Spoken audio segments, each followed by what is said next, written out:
क्या आपने कभी सोचा है कि दुनिया का वो देश जिसके पास धरती का सबसे बड़ा तेल का खजाना था, जो कभी दक्षिण अमेरिका का सऊदी अरब कहलाता था, आज वहां के लोग कचरे के ढेर में रोटियां क्यों तलाश रहे हैं? मैं बात कर रहा हूं वेनेजुएला की।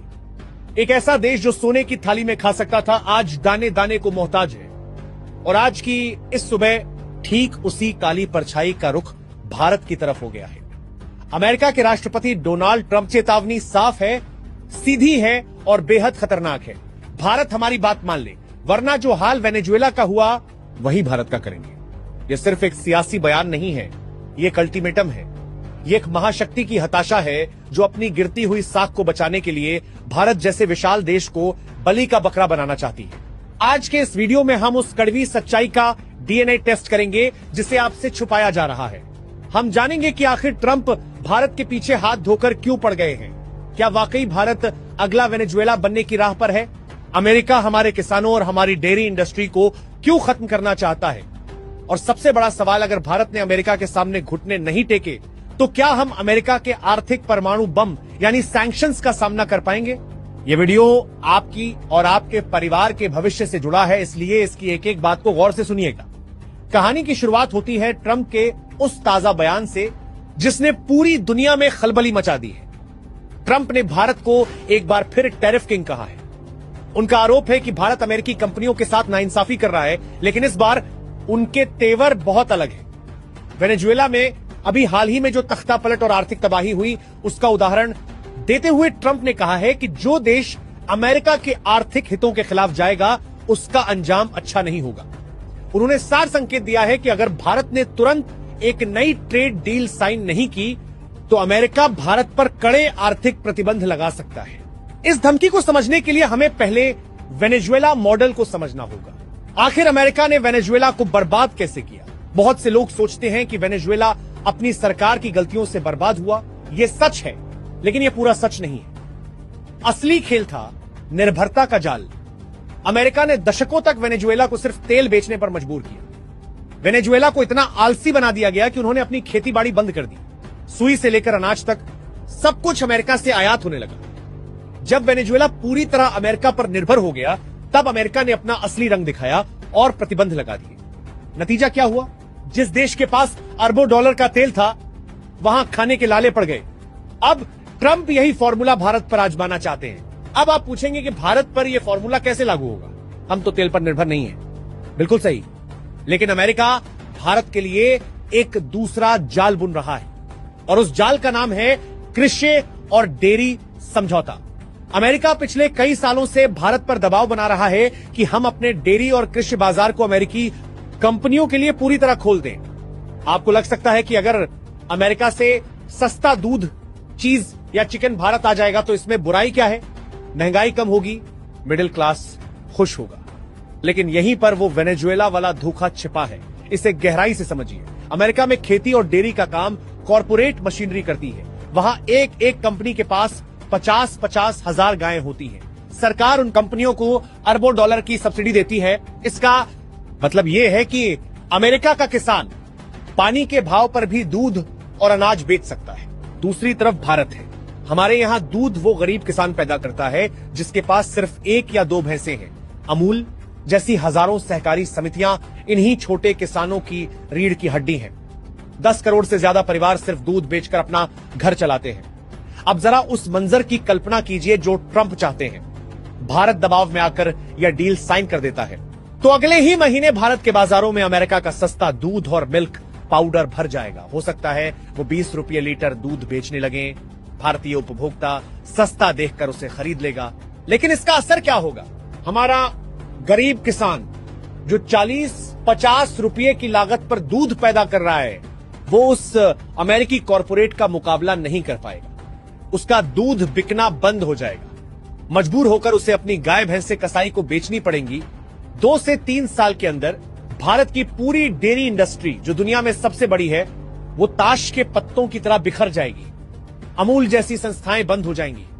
हमारे गांव कंगाल हो जाएंगे। और जिस दिन भारत का डेयरी सेक्टर पूरी तरह खत्म हो जाएगा, ठीक उसी दिन अमेरिका अपना अगला दांव चलेगा। जब भारत में दूध का उत्पादन खत्म हो जाएगा और हम पूरी तरह अमेरिकी आयात पर निर्भर हो जाएंगे, तब अमेरिका दूध के दाम बढ़ा देगा। जो दूध शुरू में सस्ता मिल रहा था वो बाद में पेट्रोल से भी महंगा बिकेगा। इसे कहते हैं डंपिंग स्ट्रेटेजी। पहले सस्ता माल भरकर लोकल मार्केट को मार दो और फिर मोनोपोली जमा लो, तब हमारे पास कोई विकल्प नहीं बचेगा। हम वही खाएंगे जो अमेरिका चाहेगा और उसी दाम पर खरीदेंगे जो ट्रंप तय करेंगे। यही स्थिति अनाज और चिकन के साथ भी हो सकती है। अमेरिका अपने जेनेटिकली मॉडिफाइड जीएम फसलों और फ्रोजन चिकन को भारत में डंप करना चाहता है। अगर हमारी खेती किसानी बर्बाद हुई तो भारत अपनी खाद्य संप्रभुता खो देगा। याद रखिए, कोई भी देश तब तक ही आजाद है जब तक वो अपना पेट खुद भर सकता है। जिस दिन हम दूसरों के मोहताज हुए, हमारी विदेश नीति वॉशिंगटन में तय होने लगेगी। वेनेजुएला के साथ यही हुआ था। उन्होंने भोजन उगाना छोड़ दिया था, इसलिए जब अमेरिका ने प्रतिबंध लगाए तो वहां अकाल पड़ गया। ट्रंप चाहते हैं कि भारत भी उसी कतार में खड़ा हो जाए, लेकिन ट्रंप की इस आक्रामकता के पीछे एक और बड़ा कारण है जिसे समझना बहुत जरूरी है। ये सिर्फ व्यापार की बात नहीं है, ये भू राजनीति की लड़ाई है। भारत ने रूस के साथ मिलकर और ब्रिक्स देशों के साथ मिलकर अमेरिकी डॉलर के वर्चस्व को चुनौती दी है। अमेरिका की असली ताकत उसका डॉलर है। पूरी दुनिया डॉलर में व्यापार करती है, जिससे अमेरिका को मुफ्त का फायदा मिलता है। लेकिन पिछले कुछ समय से भारत ने रुपये में व्यापार करना शुरू कर दिया है। हम यूएई से तेल रुपये में खरीद रहे हैं, रूस के साथ लेन देन अपनी करेंसी में कर रहे हैं। भारत का यूपीआई सिस्टम दुनिया भर में फैल रहा है और वीजा मास्टर कार्ड के लिए खतरा बन रहा है। यह बात अमेरिका को चुभ रही है। ट्रंप और उनका प्रशासन देख रहा है कि अगर भारत जैसा विशाल देश डॉलर के जाल से निकल गया तो बाकी दुनिया भी यही करेगी। वेनेजुएला ने भी तेल का व्यापार दूसरी करेंसी में करने की कोशिश की थी और इसीलिए उसे तबाह कर दिया गया। अब अमेरिका की यह धमकी असल में भारत की बढ़ती हुई ताकत को रोकने की एक साजिश है। वे हमें यह संदेश देना चाहते हैं कि सुपर पावर हम हैं और तुम्हें हमारे नियमों से चलना होगा। अब सबसे बड़ा सवाल, क्या हम डर जाएंगे या हम लड़ेंगे? वेनेजुएला के इतिहास से सीखें तो भारत को 3 गलतियां करने से बचना होगा। पहली गलती, तुष्टीकरण। वेनेजुएला ने शुरू में अमेरिका को खुश करने की बहुत कोशिश की थी, लेकिन भेड़िया कभी शाकाहारी नहीं होता। भारत को भी यह समझ जाना चाहिए कि ट्रंप से मीठी बातें करके या थोड़ी बहुत छूट देकर यह बला टलने वाली नहीं है। हमें जैसे को तैसा की नीति अपनानी होगी।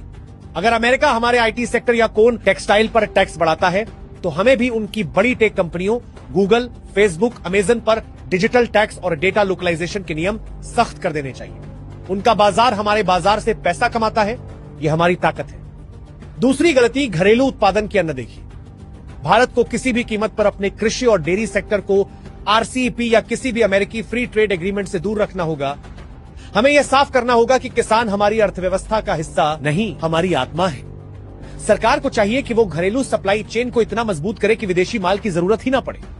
आत्मनिर्भर भारत अब सिर्फ एक नारा नहीं बल्कि अस्तित्व की लड़ाई बन चुका है। तीसरी गलती, मित्रों की कमी। वेनेजुएला अकेला पड़ गया था, भारत को अकेला नहीं पड़ना है। हमें ग्लोबल साउथ यानी अफ्रीका, लैटिन अमेरिका और एशिया के देशों के साथ मिलकर एक ऐसा आर्थिक ढांचा खड़ा करना होगा जो पश्चिमी प्रतिबंधों से सुरक्षित हो। अगर ट्रंप दरवाजे बंद करते हैं तो हमें नए दरवाजे खोलने होंगे। दोस्तों, ये लड़ाई आसान नहीं होने वाली। आने वाले दिनों में आप देखेंगे कि पश्चिमी मीडिया भारत के खिलाफ बहुत जहर उगलेगा।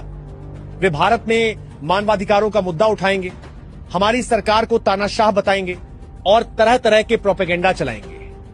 ये सब उस हाइब्रिड वॉर का हिस्सा है जिसका मकसद भारत पर दबाव बनाना है ताकि हम वो ट्रेड डील साइन कर दें। लेकिन हमें याद रखना होगा कि सस्ता सामान हमारी आजादी से ज्यादा कीमती नहीं हो सकता। अगर आज हम 10-20 रुपए के फायदे के लिए अमेरिकी सामान खरीदने लगे तो कल हमारी आने वाली पीढ़ियां गुलाम हो जाएंगी। ईस्ट इंडिया कंपनी भी तो व्यापार करने ही आई थी, याद है ना?